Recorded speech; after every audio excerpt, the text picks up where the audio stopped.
नमस्कार दर्शकों, मैं आर्यस अग्निहोत्री आप सबका स्वागत करता हूं। दर्शकों, आज हम बात करेंगे फरवरी 2026 वृश्चिक राशि वालों के लिए कैसा रहने वाला है। यह महीना बड़ा विशेष रहेगा क्योंकि फरवरी के महीने में 4 ग्रहों का राशि परिवर्तन होगा। ये चारों ग्रह फरवरी के महीने में क्या क्या प्रभाव डालने का काम करेंगे, किन क्षेत्रों पर क्या प्रभाव देखने को मिलेगा, हम विस्तार से जानेंगे और आपके संपूर्ण क्षेत्रों के बारे में विस्तृत चर्चा करेंगे।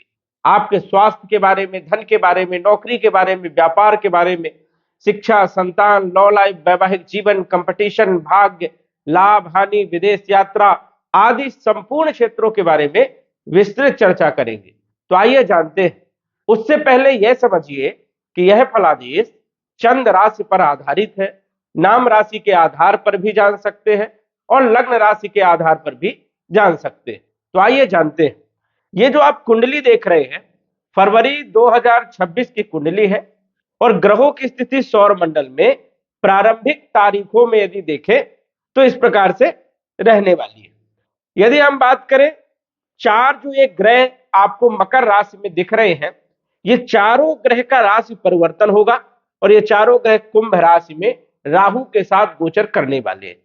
3 तारीख को बुध का राशि परिवर्तन हो जाएगा, 6 तारीख को शुक्र का राशि परिवर्तन हो जाएगा, 13 तारीख को सूर्य का राशि परिवर्तन और 23 तारीख को मंगल का राशि परिवर्तन होगा। ये चारों ग्रह राहु के साथ जो है गोचर करने वाले हैं। राहु आपके चौथे भाव में ही रहेंगे, शनि आपके पंचम भाव में मीन राशि में, गुरु मिथुन राशि में अष्टम भाव में और केतु सिंह राशि में दसम भाव में गोचर करेंगे।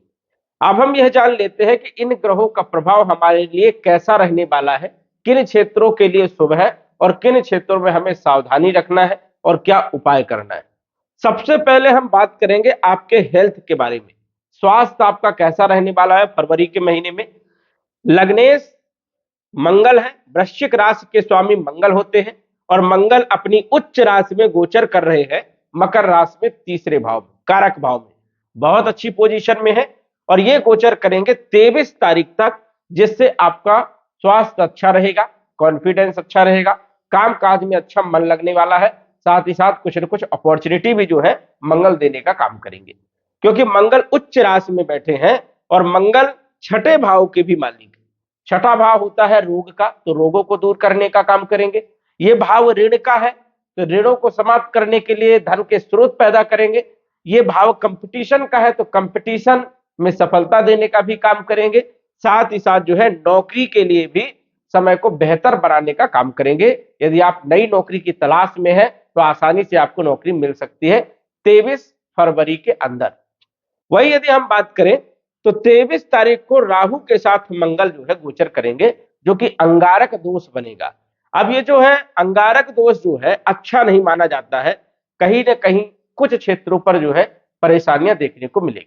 जैसे 23 तारीख तक मंगल की स्थिति बढ़िया है, लेकिन 23 तारीख के बाद जो है मंगल की स्थिति उतनी बढ़िया नहीं रहेगी क्योंकि राहु के साथ ग्रसित रहेंगे। ऐसे में जल्दीबाजी में कोई भी काम को आप खराब करने का प्रयास करेंगे, स्वयं की गलतियां होने लगेंगी, शत्रु पैदा होंगे, जोश जुनून ज्यादा रहेगा, बहस हो सकती है। साथ ही साथ देखा जाए तो किसी के साथ विवाद में स्थिति बन सकती है। तो यहां पर आपको थोड़ा सा ध्यान रखने की जरूरत है। वाहन चलाते समय थोड़ा सा यहां पर केयर करना है। माता के स्वास्थ्य को लेकर के भी थोड़ी चिंता यहां पर दिख रही है, चोट चपेट लगने की भी संभावनाएं हो सकती है, इसलिए थोड़ा सा ध्यान रखना है 23 फरवरी के बाद। अब मंगल जो है आपके कैरियर को भी देखेगा और कैरियर के भाव में पहले से ही केतु यहां पर विराजमान है, तो यहां पर थोड़ा सा ध्यान रखना है कि कोई भी डिसीजन यदि आप ले रहे हैं तो जल्दीबाजी में कोई डिसीजन नहीं लेना है। सोच समझ करके, विचार करके और सलाह लेकर के ही आपको काम करना है क्योंकि जल्दीबाजी में लिए गए डिसीजन गलत होंगे और उससे आपको नुकसान होगा। इसलिए विशेष तौर पर आपको ध्यान रखना है कैरियर में भी। धन के बारे में यदि हम चर्चा करें तो धन के जो मालिक है वो देवगुरु बृहस्पति है और बृहस्पति जो है धन के भी मालिक है और सुत के भी मालिक है, संतान के भी मालिक है। धन भाव से हम धन देखते हैं और कुटुंब, परिवार और वाणी के बारे में देखते हैं। गुरु जो है अष्टम भाव में विराजमान है और अपनी राशि को पूर्ण दृष्टि से देख भी रहे हैं। इसका मतलब यह है कि धन के लिए यहाँ पर कोई समस्या नहीं है, धन की स्थिति बढ़िया रहेगी, धन के स्रोत पैदा होंगे और अकस्मात धन की प्राप्ति भी होने के यहाँ पर योग बन रहे हैं। अचानक जो है परिवर्तन देखने को मिलेगा, फंसा हुआ धन है वो वापस मिलेगा, और लंबे समय से जिसके बारे में आपने जिक्र नहीं किया वो भी जो है उभर करके आने वाली है। देखा जाए तो पैतृक संपत्ति में भी लाभ यहाँ पर दिख रहा है, वाणी पर भी एक अच्छी स्थिति यहाँ पर बनी हुई है, और गुप्त धन या आध्यात्म के प्रति आपका लगाव बढ़ सकता है, गुप्त धन भी प्राप्त हो सकता है। पंचम भाव के भी मालिक है देवगुरु बृहस्पति, पंचम भाव के मालिक होकर के अष्टम भाव में विराजमान है। विद्यार्थियों के लिए समय ठीक ठाक है, कोई विशेष दिक्कत नहीं है। लव लाइफ के लिए भी समय बढ़िया रहने वाला है, फाइनेंशियल स्थिति के लिए भी ठीक ठाक सामान्य समय है, और देखा जाए तो शेयर मार्केट इत्यादि क्षेत्रों के लिए थोड़ा सा ध्यान आपको रखना होगा। तीसरे भाव के मालिक हैं शनि, और चौथे भाव के भी मालिक शनि है। शनि के पास भी दो राशियां हैं, 10 नंबर और 11 नंबर। शनि गोचर कर रहे हैं पंचम भाव में, अच्छे भाव में गोचर कर रहे हैं, केंद्र त्रिकोण राजयोग बना रहे हैं। तीसरा भाव होता है बल पराक्रम का, ये साहस का भाव है, संघर्ष का भी भाव है, छोटे भाई बहनों का भाव है, छोटी यात्राओं का भी है, कम्युनिकेशन का भी है। अच्छी स्थिति है यहाँ पर, क्योंकि शनि अच्छे भाव में गोचर कर रहे हैं और अभी नक्षत्र परिवर्तन भी किए हैं, जिसका लाभ आपको मिलेगा। बल पराक्रम में वृद्धि करेंगे, कम्युनिकेशन स्किल आपका अच्छा रहेगा, छोटे भाई बहनों के साथ कुछ बड़ा लाभ आपको मिल सकता है। वही चौथे भाव के मालिक है, और चौथे भाव से हम देखते हैं भूमि, भवन, प्रॉपर्टी, मकान और वाहन के बारे में, माता के स्वास्थ्य के बारे में और सुख के बारे में। यहां पर भी अच्छी स्थिति है, क्योंकि शनि की पोजीशन अच्छी है, केंद्र त्रिकोण राजयोग में है, इसलिए राहु भी जो है शनि के अनुसार फल देने का काम करेंगे। थोड़ा एंजाइटी जरूर यहाँ पर राहु देते हैं, मानसिक टेंशन देने का काम करते हैं, फालतू की चिंताएं बनी रहेंगी, लेकिन फिर भी यहाँ पर स्थिति राहु की ठीक है, क्योंकि शनि जो है आपके लिए पॉजिटिव है। तो भूमि, भवन, प्रॉपर्टी, मकान और वाहन से जुड़े हुए कार्यों में आपको सफलता मिलेगी। लेकिन 23 तारीख के बाद यदि देखा जाए तो मंगल यहाँ पर विराजमान रहेंगे, तो सौदा करते समय थोड़ा सा ध्यान रखना है, जल्दीबाजी में डिसीजन आपको नहीं लेना है, ये आपको विशेष तौर पर ध्यान रखना है। वैसे कार्यों में आपको सफलता मिलते हुए यहाँ पर नजर आ रही। इसके बाद यदि हम बात करें शुक्र, जो कि सप्तम भाव के भी मालिक है और द्वादश भाव के भी मालिक है। शुक्र के पास भी दो राशियां हैं, 2 नंबर 7 नंबर, वृषभ राशि, तुला राशि, और शुक्र तृतीय भाव में गोचर कर रहे हैं, जो कि 6 तारीख तक गोचर करेंगे। उसके बाद चौथे भाव में आ जाएंगे।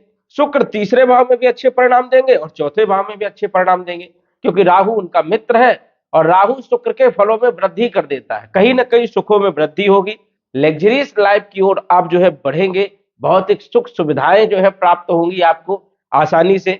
साथ ही साथ जो है थोड़ा धन खर्चे के योग यहाँ पर बनते हैं, क्योंकि शुक्र 12वें भाव के भी मालिक है, तो धन खर्चे हो सकते हैं। वही यदि कोई मामला चल रहा है कोर्ट कचहरी में, तो वहां पर थोड़ा सा सावधानी आपको रखना है, विशेष तौर पर ध्यान रखने की यहाँ पर जरूरत है। सामान्य यहाँ पर समय है।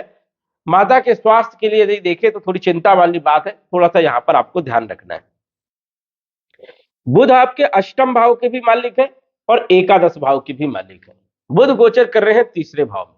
तीसरे भाव में बुध का गोचर अच्छा माना जाता है, जो कि लाभ देने का काम करेंगे, लेकिन पराक्रम के साथ। पराक्रम वाले भाव में बैठे हैं और ये लाभ के मालिक है, तो यदि आप पराक्रम करते हैं तो आपको स्वाभाविक है कि आपको लाभ मिलने वाला है। छोटी मोटी यात्राओं के योग भी बनते हैं, और धन की यदि हम बात करें तो कुछ धन की प्राप्ति भी होती हुई यहाँ पर नजर आ रही है।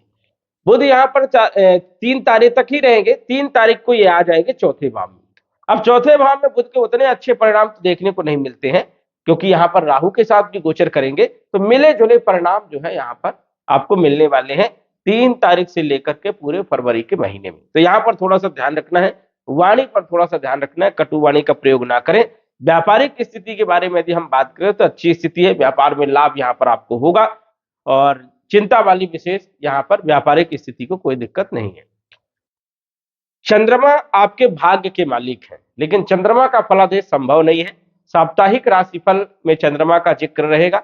वैसे चंद्रमा का फलादेश बहुत महत्वपूर्ण होता है, क्योंकि हमारा मन कैसा रहेगा, हमारा मस्तिष्क कैसा काम करेगा, ये चंद्रमा पर आधारित है। चंद्रमा जैसा गोचर करेगा वैसा हमारा मन रहने वाला है, और हमारा दिमाग भी वैसे ही काम करने वाला है। तो साप्ताहिक राशिफल में हम चंद्रमा के बारे में जो है विश्लेषण करेंगे। लेकिन इन 4 ग्रहों की दृष्टि है भाग्य भाव में, तो भाग्य का साथ मिलेगा, इसमें कोई दो राय नहीं है, यहां पर कोई चिंता वाली बात नहीं है। कैरियर के बारे में बात करें, नौकरी, व्यापार, व्यवसाय आपका कैसा रहेगा, आपका कार्य क्षेत्र कैसा रहेगा। यहाँ के मालिक सूर्य है, तीसरे भाव में 13 फरवरी तक गोचर करेंगे, अच्छी स्थिति है, कोई दिक्कत वाली बात नहीं है। तीसरे भाव के सूर्य अच्छे परिणाम देने का काम करते हैं। यहाँ पर कैरियर से संबंधित कोई समस्या नहीं है, एक अच्छी स्थिति है, आपका कैरियर जो है बढ़िया रहने वाला है। लेकिन 13 तारीख को यही सूर्य जब चौथे भाव में आएंगे, तब यहाँ पर थोड़ा सा ध्यान रखना है।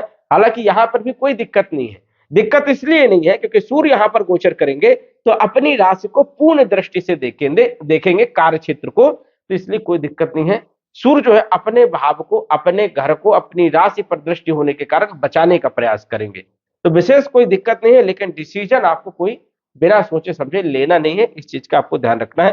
थोड़ा कॉन्फिडेंस बीच में लो होगा, उसके बाद हाई होगा, ऐसी स्थिति भी देखने को मिल सकती है। इसके बाद यदि हम बात करें केतु, केतु 10वें भाव में वैसे जो है अच्छे परिणाम देते हैं। जो लोग ठेकेदारी का काम करते हैं, जो लोग समाज सेवा का काम करते हैं, उन लोगों के लिए यहाँ पर अच्छी स्थिति होती है। जो राजनीति के क्षेत्र में है, उन लोगों के लिए भी केतु यहाँ पर सपोर्ट करने का काम करते हैं। राहु चौथे भाव में थोड़ा एंजाइटी देने का काम करते हैं, मानसिक टेंशन देते हैं, फिजूल का टेंशन बना रहेगा, इस चीज का आपको थोड़ा सा ध्यान रखना है। शनि जो है 5वें भाव में जो गोचर कर रहे हैं, ये आपके लिए पॉजिटिव है, कोई विशेष दिक्कत वाली बात नहीं है। गुरु का 8वें भाव में गोचर कहीं ना कहीं अकस्मात धन की प्राप्ति देने का काम यहाँ पर करते हैं। कुल मिलाकर के यदि हम बात करें तो वृश्चिक राशि वालों के लिए फरवरी का महीना बढ़िया है, लेकिन थोड़ा मंगल पर ध्यान रखना है, क्योंकि मंगल आपकी राशि के स्वामी हैं। 23 फरवरी से राहु के साथ गोचर करेंगे, तो आपका ईगो बढ़ सकता है, अहंकार बढ़ सकता है, किसी के साथ विवाद हो सकता है, गुस्सा हावी हो सकती है, चिड़चिड़ापन स्वभाव में देखने को मिल सकता है। इसलिए हनुमान चालीसा का पाठ करें या सुंदरकांड का पाठ करें नियमित तौर पर, इससे आपको लाभ होगा। वही सूर्य को नियमित तौर पर जल देना ना भूले, क्योंकि सूर्य भी राहु के साथ गोचर करेंगे 13 फरवरी से, तो सूर्य पर भी आपको ध्यान रखना है। हो सके तो सूर्य आदित्य स्तोत्र का पाठ करें, जिससे स्थिति आपकी बेहतर रहेगी, आपका कैरियर भी बहुत अच्छा रहेगा। तो दर्शकों, आज बस इतना ही, धन्यवाद। यदि आप अपनी कुंडली का विश्लेषण घर बैठे करवाना चाहते हैं तो दिए गए व्हाट्सएप नंबर से संपर्क करें। साधारण फीस जमा करके आप अपनी कुंडली का विश्लेषण फोन के माध्यम से घर बैठे ही करवा सकते हैं और जान सकते हैं अपने भूत, भविष्य और वर्तमान के बारे में। धन्यवाद। WhatsApp number 9479893911।